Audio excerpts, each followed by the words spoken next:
हरियाणा एवं पंजाब के राज्यपाल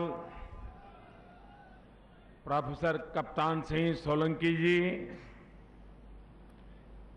हरियाणा के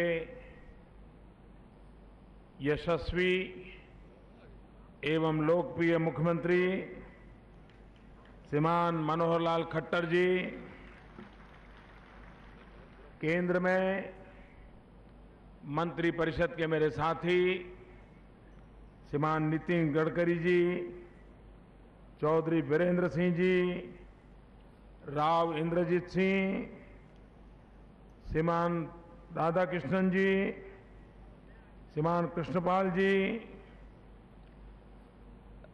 राज्य सरकार में मंत्री श्री कैप्टन अभिमन्यु, राव नरबीर सिंह, श्रीमती कविता जैन, सोनीपत के सांसद श्री रमेश कौशिक, विधायक श्रीमान सुभाष बराला जी और विशाल संख्या में पधारे हुए मेरे प्यारे भाइयों और बहनों,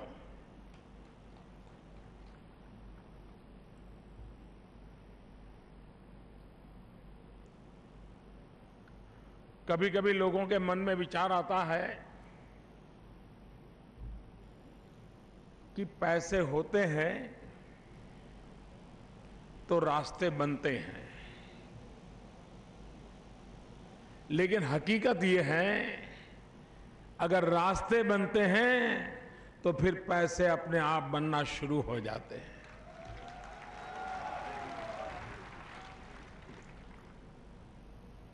आज के युग में विकास की सबसे पहली प्राथमिक आवश्यकता होती है इंफ्रास्ट्रक्चर।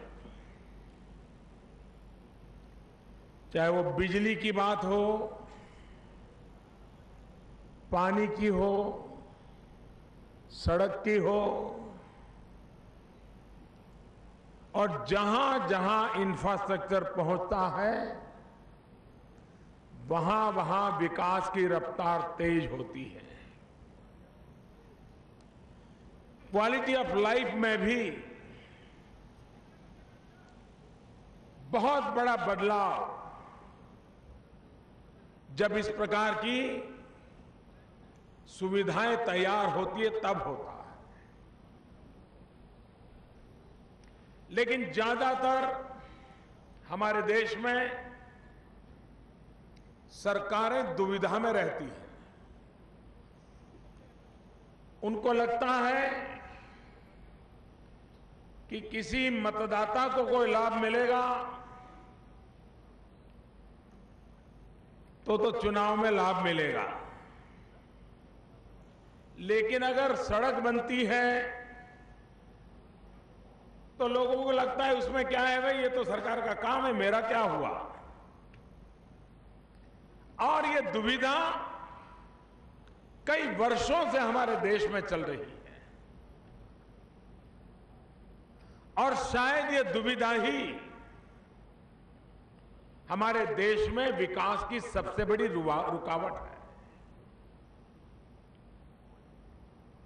जो समाज में दलित है, पीड़ित है, शोषित है, वंचित है, उनकी चिंता करना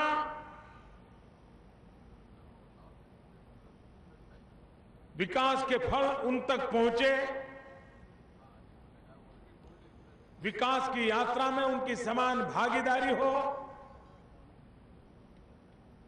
ये तो सुनिश्चित करना राज्य की प्राथमिकता होती ही है, होनी भी चाहिए। लेकिन साथ साथ अगर सर्वांगीण विकास करना है, लंबे अरसे तक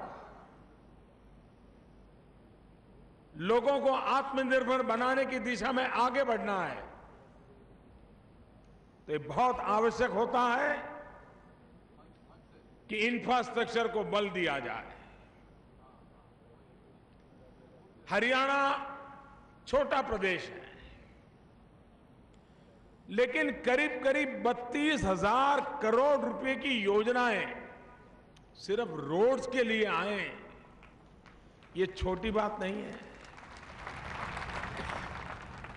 ये 32,000 करोड़ रुपए लगते हैं तो इलाके के नौजवानों को रोजगार भी मिलता है, मजदूरी करने वालों को भी काम मिलता है, लेकिन जब व्यवस्था खड़ी होती है तो विकास की गति भी बहुत तेज होती है। आप में से अगर किसी को अध्ययन करना है तो कोरिया एक उत्तम नमूना है कि कोरिया कहां से कहां पहुंचा, और वहां की शुरुआत वहां के शासकों ने इस बात से की कि कोरिया के बीच से गुजरता हुआ एक बहुत बड़ा आधुनिक हाईवे बनाया जाए। बड़ा विवाद हुआ था उस देश में। विवाद इस बात का हुआ कि देश गरीब है, एक रोड के लिए इतने पैसे लगा रहे हो, स्कूल नहीं है, अस्पताल नहीं है, गरीबी है, और अब रोड के लिए इतने अरबों खरबों लगा रहे हो। बड़ा विवाद हुआ था। लेकिन उस समय के शासकों ने इन सारे आरोप प्रत्यारोपों के बीच भी पूरे कोरिया के बीच से एक उत्तम रास्ता बनाने का तय कर लिया और बनाया, और उस एक रास्ते ने पूरे कोरिया के जीवन को बदल दिया। आज दुनिया के समृद्ध देशों में कोरिया का नाम आ गया। इंफ्रास्ट्रक्चर की ये ताकत होती है, और इसलिए मार्ग के क्षेत्र में हमारे नितिन गडकरी जी के नेतृत्व में शायद पिछले 60 साल में इतने व्यापक रूप से मार्ग निर्माण के काम का कल्पना तक नहीं की गई। एक तरफ भारतमाला योजना है, दूसरी तरफ सेतु भारतम योजना है। अटल बिहारी वाजपेयी जी ने भारत को उत्तर से दक्षिण, पूरब से पश्चिम जोड़ने के लिए एक गोल्डन चतुष्क का निर्माण करने का बीड़ा उठाया, और उस काम को इतनी तेजी आई कि उनके कार्यकाल में जितना काम पूरा हुआ, उस काम को आज भी हिंदुस्तान के विकास में एक अहम भूमिका अदा हो रही है, इस रूप में माना गया है। ये जो रास्ते बनने वाले हैं, वो रास्ते सिर्फ हमारे व्हीकल को ले जाने वाले रास्ते नहीं है। ये मार्ग का निर्माण हरियाणा को गति देने वाला निर्माण है। ये मार्ग का निर्माण हरियाणा को विकास की नई ऊंचाइयों पर तेज गति से पहुंचाने का अभियान है।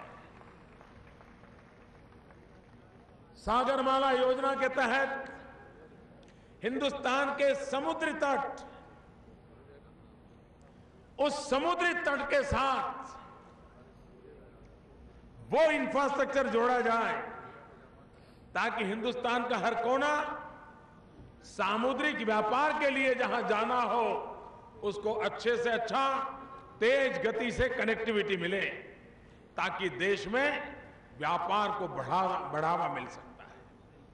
अगर अच्छा इंफ्रास्ट्रक्चर है और हिमाचल के एप्पल है, अगर उसको समुद्र मार्ग से दुनिया में कहीं पहुंचाना है, तेज गति से अगर पहुंचा दिया तो वो किसान भी सुखी होता है, और जहां पहुंचता है वहां भी अच्छा माल होता है। यानी एक प्रकार से इन सुविधाओं से गांव गरीब किसान भी जो मेहनत करके पैदा करता है, वो अच्छे बाजार में सही समय पर पहुंच करके अपनी आर्थिक विकास की यात्रा को गति दे सकता है। और इसलिए हमारे बंदरों के साथ, सामुद्रिक बंदरों के साथ सागरमाला के तहत रोड कनेक्टिविटी देने का अभियान है। सेतु भारतम आपने देखा होगा, हमारे देश में दो तरफ सड़क बनी है, बीच में से रेल जा रही है, ऊपर पुलियां नहीं बन रही हैं, रोड खराब हो रहा है। वर्षों तक ये चलता था, कभी रेल परमिशन नहीं दे रही है, कभी रोड वाले काम नहीं करते। नितिन जी ने आकर के बीड़ा उठाया, रेल और रोड के बीच में सामंजस्य बन गया और एक फॉर्मूला बनाई कि अगर इतने पैरामीटर पूरे होते हैं तो परमिशन आपको आप मिल जाएगी, आप नीचे भले रेल जाती है, ऊपर ब्रिज बनाने का काम चालू कर दो। इतने तेज गति से काम बढ़ रहा है, आपको हैरानी होगी। हमारे देश में कहीं रेल गुजर रही है और गांव विकसित हुआ, गांव का एक छोर इस तरफ है रेलवे के, दूसरा उस तरफ है, पानी की पाइपलाइन डालनी है तो रेलवे डिपार्टमेंट 2-2, 4-4 साल तक परमिशन नहीं देता। और उसके कारण एक ही गांव बीच में से रेल जा रही है, उधर पानी नहीं पहुंच रहा है। हमने कुछ नियम ऐसे बनाए कि इंफ्रास्ट्रक्चर में इस प्रकार की जो कठिनाइयां हैं वो समय सीमा में निश्चित पैरामीटर के तहत तत्काल लागू की जाए। और इसके कारण इतने काम जो अटके पड़े थे वो उनको गति मिली। मैं इन दिनों हर महीने में एक बार राज्य के सभी मुख्य सचिवों के साथ बैठता हूं, वीडियो कॉन्फ्रेंस करता हूं, और जितने प्रोजेक्ट अटके पड़े हैं वो क्यों अटके हैं, किसके कारण अटके हैं, उसकी जरा पूछताछ करता हूं। आपको हैरानी होगी, पिछले 5-6 महीने से मेरा यह अभियान चल रहा है, अब तक करीब 4 लाख करोड़ रुपए के अटके हुए प्रोजेक्ट काम करना शुरू कर दिए।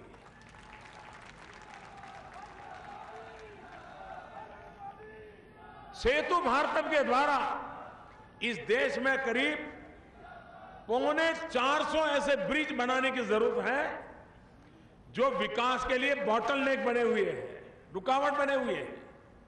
अगर ये 400 सेतु बन जाते हैं तो पूरे देश में एक गति को नया आयाम मिलेगा।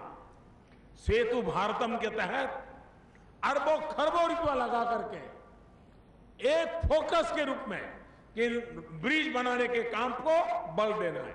कभी ब्रिज चौड़ा करना है, कभी नया पैरेलल ब्रिज बनाया है, कहीं नए ब्रिज बनाने, एक साथ सर्वे करके उसको काम देने का काम करने का अभियान उठाया है। एक भारतमाला योजना बनाई है। आपको हैरानी होगी, 60 साल के बाद इस देश में 123 डिस्ट्रिक्ट ऐसे हैं, 123, यानी करीब करीब 20% डिस्ट्रिक्ट ऐसे हैं जो आज भी नेशनल हाईवे के साथ कनेक्टिविटी नहीं है।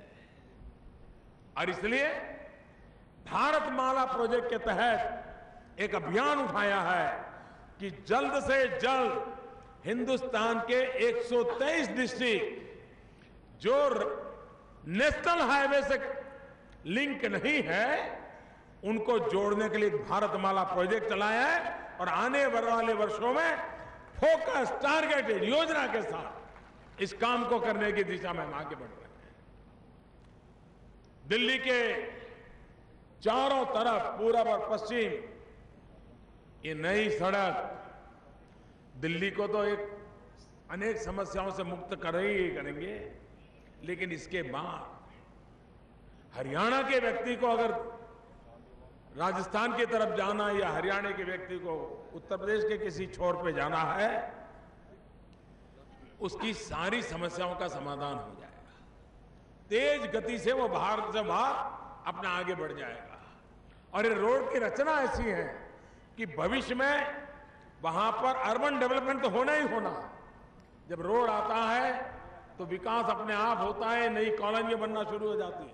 लेकिन ये रोड की रचना ऐसी है कि साथ में नए शहर अगर विकसित भी हो जाएंगे, नई लोकेलिटी विकसित भी हो जाएगी, तो भी दोनों के बीच में कोई कॉन्ट्राडिक्शन नहीं होगा, तकलीफ नहीं होगी। ऐसा सुरक्षित मार्ग बनाने के पीछे ये इतने अरबों खरबों रुपए खर्च किए जा रहे हैं। मैं हरियाणा सरकार को, श्रीमान नितिन जी को और उनके डिपार्टमेंट की पूरी टीम को हृदय से बहुत बहुत अभिनंदन करता हूं कि इस काम को वो बहुत तेजी से आगे बढ़ा रहे हैं और भारत को गति देने में एक बहुत बड़ी अहम भूमिका। रेलवे, हमने रेलवे में आमूलचूल परिवर्तन करने की दिशा में प्रयास शुरू किया है। रेलवे स्टेशनों में बदलाव लाने का प्रयास शुरू किया है। रेल की गति बढ़े, रेल एक्सपांशन हो, रेल के नए एरिया एक्सटेंशन हो, रेल में जहां डीजल से चल रहा है वहां इलेक्ट्रिसिटी कैसे आए। एक साथ अनेकों प्रकार के इनिशिएटिव लेकर के भारत के रेल युग को एक आधुनिक रेल युग में परिवर्तन करने का प्रयास बहुत तेज गति से हमने उठाया है। बिजली 2022 जब भारत आजादी के 75 साल मनाए, हमारा सपना है कि तब हिंदुस्तान के हर गांव में सातों दिन 24 घंटे पूरे साल भर बिजली मिलनी चाहिए। ये काम सरल नहीं है, मैं जानता हूं। बिजली के उत्पादन में कितनी ताकत लगेगी जानता हूं, बिजली पहुंचाने में कितनी ताकत लगेगी मैं जानता हूं, लेकिन किसी ने तो कठिन काम भी हाथ में लेने पड़ते हैं और हमने बीड़ा उठाया है कि 2022 जब भारत आजादी के 75 साल मनाता होगा, हिंदुस्तान के अंदर जहां जहां बिजली पहुंचानी है वहां पहुंचेगी और 24 घंटे बिजली उपलब्ध होगी। इस दिशा में हम काम कर रहे हैं। युग बदला है, बदले हुए युग में अब हाईवे से ही काम इनफ नहीं है, हाईवेज भी चाहिए, इंफॉर्मेशन बेज भी चाहिए।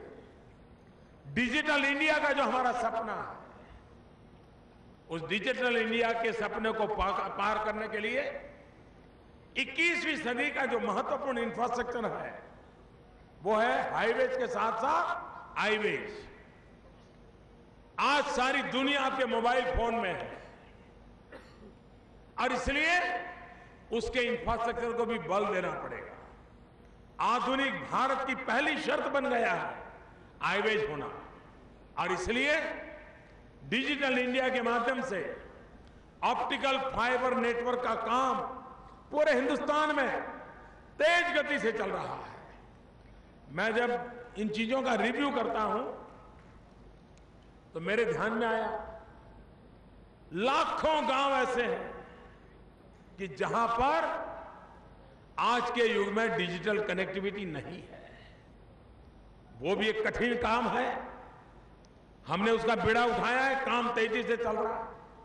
जब मैं बिजली के लिए पूछ रहा था मैं हैरान था। 21वीं सदी के 15 साल बीत चुके हैं, आजादी के 70 साल होने जा रहे हैं, लेकिन इस देश में 18,000 गांव ऐसे हैं जहां बिजली का खंभा तक नहीं लगा है, एक तार भी नहीं पहुंचा है। हमने बीड़ा उठाया है। मैंने लाल किले से इसकी घोषणा की थी कि 1000 दिन में 18,000 गांव जहां बिजली पहुंची नहीं है, वो दुर्गम से दुर्गम इलाके होंगे, पहाड़ की चोटी पर हो या रेगिस्तान में हो, हम वहां पर बिजली पहुंचाएंगे। इसका एक अभियान चला है। भाइयों बहनों, आधुनिक भारत को बनाने के लिए इंफ्रास्ट्रक्चर की जितनी आवश्यकता है उस पर हम तेज गति से काम पर लगे हैं। हरियाणा उसमें बहुत प्रगति कर सकता है, सबसे ज्यादा फायदा हरियाणा ले सकता है और मनोहर जी इस बात को बल देकर के आगे बढ़ा रहे हैं। मैं फिर एक बार हरियाणा को बहुत बहुत शुभकामनाएं देता हूं, आप सबका बहुत बहुत धन्यवाद करता हूं। मेरे साथ बोलिए भारत माता की, भारत माता की। बहुत बहुत आभार माननीय प्रधानमंत्री महोदय का। आप सभी अपने स्थान पर बैठे रहे। मैं निवेदन करूंगा केंद्रीय सड़क परिवहन एवं हाईवे राज्य मंत्री